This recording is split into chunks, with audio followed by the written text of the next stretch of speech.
explicar y comentar, si es posible también juntos, los retos y oportunidades en la cadena de suministro de la industria eólica. Un poco más de detalles sobre mi perfil. Yo trabajo en Bureau Veritas, llevo 3 años y soy responsable de la parte de ingeniería eólica. Vengo de Siemens Gamesa pues, como diseñador y fabricante. Allí estuve 17 años, siempre pues, a cargo del desarrollo de producto nuevo y de la cadena de suministro. Estos son mis datos de contacto en caso que necesitéis un detalle adicional. En el marco de la cadena de suministro, vamos a centrar un poco el detalle sobre la parte inicial de desarrollo de tecnología y desarrollo de producto. En primer lugar, haríamos un análisis histórico de la evolución del coste de la energía. El coste de la energía normalizado, el LCOE, y aquí tenemos representado como fuente de información del Instituto Internacional de Energía Renovable. Aquí podemos representar el coste de la energía en su evolución histórica para los proyectos comerciales, pues prácticamente de los países principales, más de 15-20 países donde tenemos datos públicos y podemos contrastar cuál ha sido la evolución de ese precio de la energía. La palanca en esta reducción principalmente ha sido el desarrollo de tecnología y la cadena de suministro, el diseño y el desarrollo de producto. En este contexto pues podemos identificar primero pues, una reducción de más del 80-90% del precio de la energía en los últimos 40 años, en las últimas 4 décadas. Se ve claramente aquí una tendencia de reducción. Hasta la actualidad podemos hablar de un entorno de un 80-90%. Esto supone de forma permanente, año a año, una reducción de un 2-3%, dependiendo del país, dependiendo del año, de forma continuada y sostenible hasta la actualidad, siendo la cadena de suministro y el desarrollo de la tecnología los motores principales en este contexto. Si lo analizamos con un poco más de detalle, podemos identificar diferentes fases en las que la cadena de suministro ha ido procediendo. Primero, pues en una época temprana, un desarrollo embrionario, a principios de los 80, hasta finales de los 80, la época de los 80. Podemos decir que es una fase pionera, casi experimental, en los primeros proyectos comerciales. Países muy selectivos, Dinamarca, Estados Unidos, primeros proyectos en Alemania. Y bueno, pues una fase muy experimental donde empezamos a ver esa reducción del coste de la energía. En realidad, pues la industria desarrolla cierta madurez ya en los 90. A principios de los 90, hasta mediados de los 90, pues ocurre una etapa de serialización. Pues entra la producción en masa, hay economías de escala, entran países con gran producción, podemos hablar de España, Alemania, bueno, pues una serie de países aquí que vemos que empiezan a contribuir de forma significativamente. Esta serialización ocurre en un producto, en una tecnología en torno de 700, 800, 900 kilovatios de potencia nominal y permite pues, esa economía de gran escala pues reducir el coste de la energía significativamente. A finales de los 90, pues el producto evoluciona y se alcanza el hito del multimegavatio, quizás una madurez, un mainstream en el entorno de los 2 megavatios como producto principal de potencia nominal. Y bueno, pues esto pues, hace una maduración en un producto más eficiente que permite reducir significativamente el coste de la energía. Además entra China de forma muy importante y esto permite pues, el desarrollo de la cadena de suministro local en China, local to local para los proyectos en China, pero también como hub de exportación. Y esta palanca en la cadena de suministro pues, permite una reducción muy significativa del coste de la energía en todo este periodo hasta principios de los 90. A partir del principio de la década de los 2000, pues los diseñadores y fabricantes se centran en un producto maduro en torno de 2 megavatios aproximadamente. En Estados Unidos podría podría ser un poco más bajo, bueno, en algunos países un poco más alto. Podemos hablar de plataformas en el entorno de 2 megavatios, donde la palanca en la cadena de suministro es principalmente la reducción en la densidad de potencia sobre el producto maduro.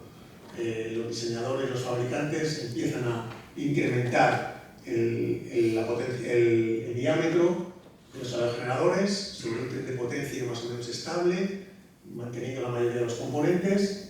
Se reduce la densidad de potencia, como la relación entre el diámetro y la potencia, y se alcanzan pues, factores de capacidad más elevados, factores de planta más elevados que permiten la competitividad en vientos bajos, en vientos moderados, y con eso pues explota la reducción de coste de la energía. Y esa ha sido la tendencia pues, prácticamente en la época de los 2000, hasta que pues, de 2010 al 2020 aproximadamente, pues todos los diseñadores y toda la cadena de suministro entran en una carrera casi dramática por incrementar la potencia nominal. Mientras nos hemos pasado una década en el entorno de los 2 megavatios, como mainstream, pues prácticamente en la siguiente década o menos de una década, en 5 o 8 años, pues pasamos a aerogeneradores de 6 megavatios, 7 megavatios, bueno, multiplicando por 3, por 4 ese producto maduro de potencia nominal. Esto ocurre con mucha rapidez, ¿no? Y lo que permite es una reducción muy significativa de todo el coste de la energía, buscando la eficiencia a nivel de planta, a nivel de parque. Digamos que al reducir la potencia nominal, se reduce la cantidad de aerogeneradores en nuestro parque para una determinada potencia de evacuación, y eso permite reducir los costes de los procesos, los costes de transporte, instalación, de mantenimiento, etcétera, etcétera. Quizás el coste por megavatio sería equivalente a nivel de máquina aislada, pero la reducción del coste de los procesos permite la reducción del LCOE a nivel de planta. Se busca la eficiencia a nivel de parque eólico. Y eso pues, resulta efectivo, funciona muy bien, hasta que llegamos a un entorno de 6-7 megavatios y bueno, pues los diseñadores empiezan a digerir todas las amortizaciones y toda la carrera esta tan rápida de pasar de 2 a 6 megavatios en apenas 5, 6 u 8 años. Y entramos en una fase actual, pues, bueno, un poco incierta, quizás podamos hablar de una maduración del producto, los diseñadores y fabricantes no lanzándose a un desarrollo tan agresivo, y quizás ahora entrando en un momento más de pausa, de amortización de las inversiones y de maduración. Quizás podríamos exceptuar los diseñadores chinos, donde todavía siguen en esa carrera y ya empezamos a ver aerogeneradores de 9, de 10 megavatios, incluso en el entorno onshore, que parecía muy difícil en los años anteriores, ¿no? Y en este momento de maduración, pues vemos, ¿no?, como quizás un estancamiento en estos años del LCOE, bueno, una bajada en algunos de ellos, dependiendo del país. En general podemos hablar de una maduración y de un proceso digestivo de todo el desarrollo de la cadena de suministro de los años anteriores. Esto se ve bien, estas gráficas del Wind Energy Council representan el tamaño de los aerogeneradores en potencia nominal con el tiempo. El tiempo es aproximado, podemos hablar del primer producto, el prototipo o el primer parque en serie, pero en general pues lo que vemos es una tendencia dramática en el incremento de potencia nominal y por lo tanto del tamaño y por lo tanto de la cadena de suministro de estos aerogeneradores, ¿no? La gráfica de la izquierda es para los diseñadores occidentales y la gráfica de la derecha es para los diseñadores chinos, diseñadores y fabricantes. La gráfica representa la tendencia en offshore, en el mundo offshore, pero la tendencia es equivalente en onshore o quizás todavía más agresiva. Y podemos ver lo que explicaba anteriormente, ¿no? La palanca durante los últimos años, durante los últimos 5, 6, 8 años, ha sido el incremento de potencia nominal, por lo tanto el incremento de tamaño, intentando reducir los costes de los procesos para bajar el coste de la energía.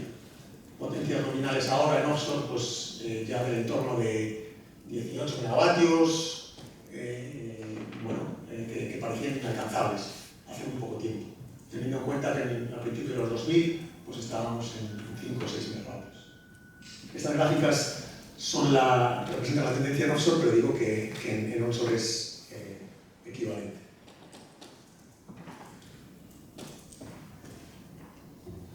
Este contexto o esta trayectoria, esta evolución histórica, nos lleva a un contexto reciente de depresión en la cadena de suministro.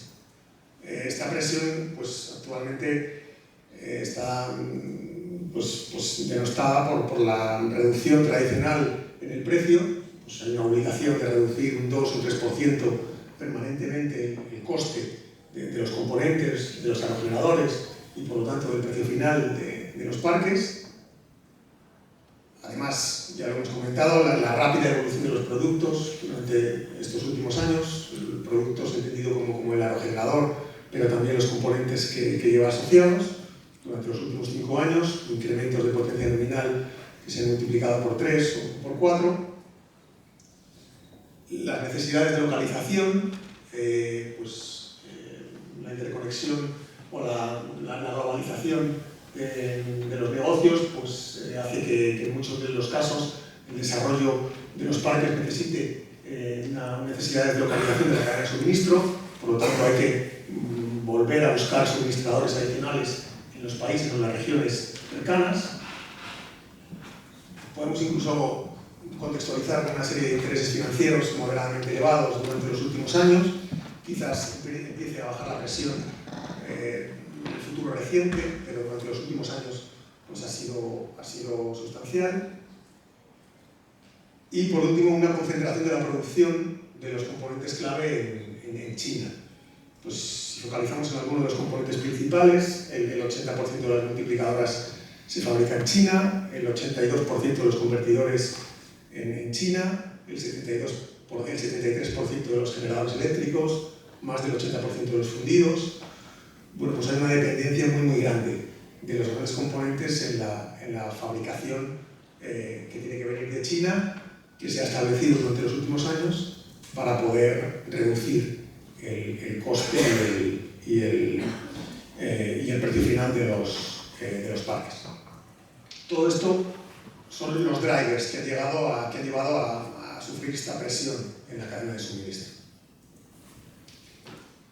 Y hemos empezado a ver pues, algunos riesgos en esta cadena de suministro que quizás sean globales, sean riesgos que no sean particulares para España, pues los estamos viendo en todas las regiones, ¿no? En todos los países. Quizás riesgos sobre todo para los dueños finales. Y los agruparíamos en 2 grandes grupos. Pues, habría un potencial riesgo de calidad durante la operación. Pues estamos viendo, ¿no? Quejas en el momento de operación de algunos desarrollos nuevos. Hablaríamos de riesgo de integridad en los componentes, en algunos casos de seguridad y de performance, de rendimiento, que estamos empezando a ver.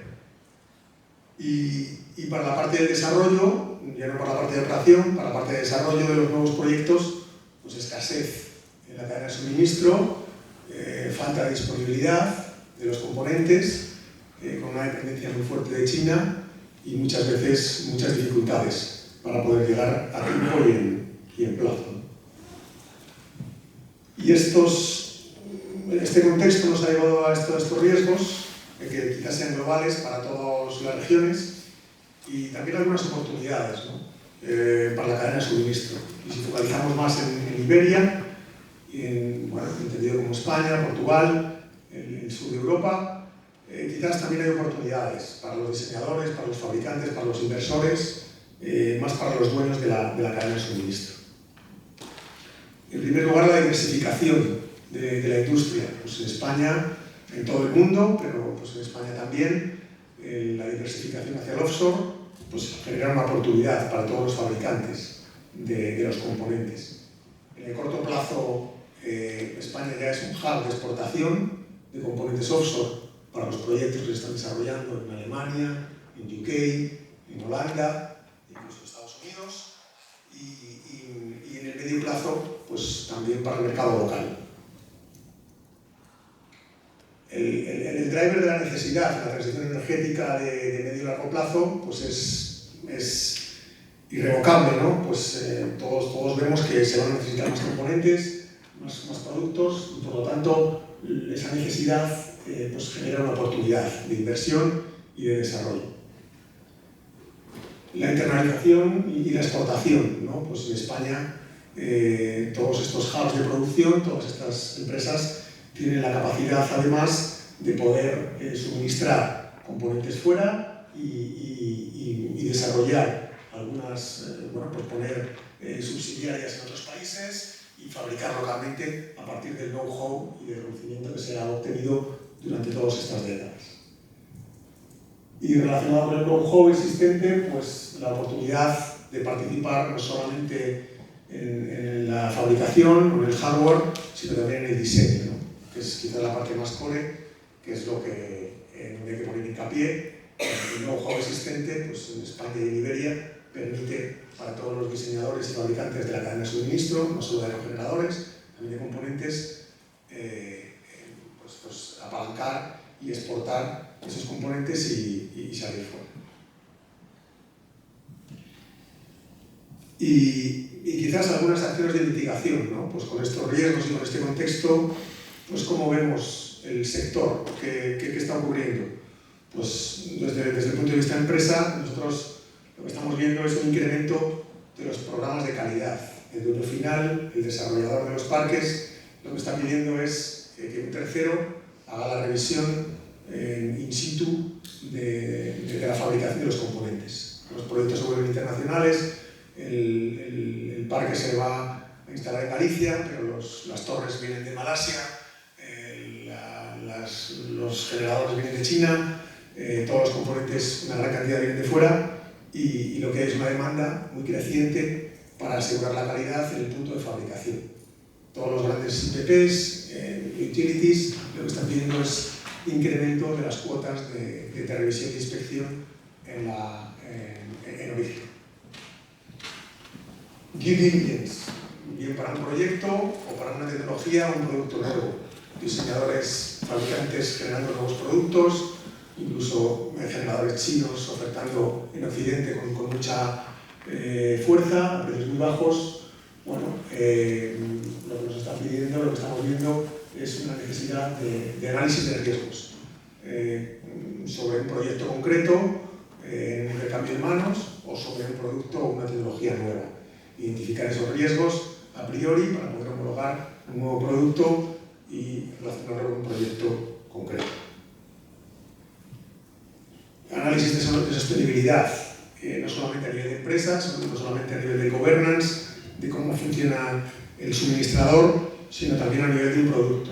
Pues qué huella de carbono tiene la producción de esta torre que viene desde Malasia y que bueno, pues está fabricada a un coste muy bajo, pero qué sostenibilidad trae detrás, qué huella de carbono, utilización de la energía, etcétera, etcétera. Y compararlo y ponerlo en valor, quizás en las subastas, para poner eso en valor también de cara a desarrollo de proyectos locales.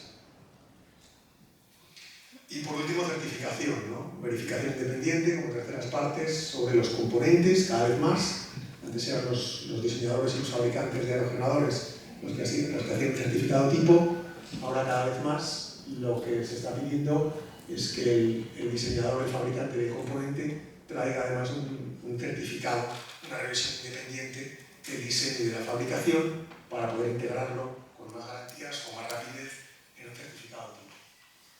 Certificación de componente, tipo de aerogenerador y de proyecto, en donde se revisa la idoneidad de ese componente, de ese aerogenerador, para las condiciones específicas de ese proyecto. Y por último, termino ya, creo que me estoy extendiendo demasiado tiempo. Muy brevemente, pues unos detalles sobre Bureau Veritas. Pues Bureau nace hace 200 años. Tenemos una orientación business to society, lo que significa un foco muy importante en quality, health and safety, environmental protection y social responsibility. Y nuestros servicios son factuales, están basados en hechos y en datos. A partir de ahí establecemos relaciones de colaboración sobre todo de ensayos, inspección, certificación y consultoría técnica en general.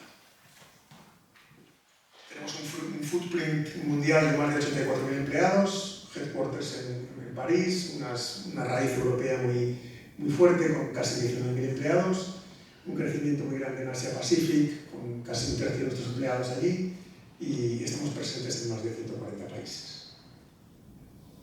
Nuestro track record hemos participado para la parte de offshore wind en más de 50 gigavatios, prácticamente uno de cada tres aerogeneradores ha tenido que ver con Bureau Veritas en el mundo. En onshore wind pues hemos participado en más de 150 gigavatios, más de 2.000 proyectos en el mundial, y en solar hemos sobrepasado ya los 100 gigavatios. Y pues nada, para terminar, una de las fortalezas de Bureau Veritas es el setup global.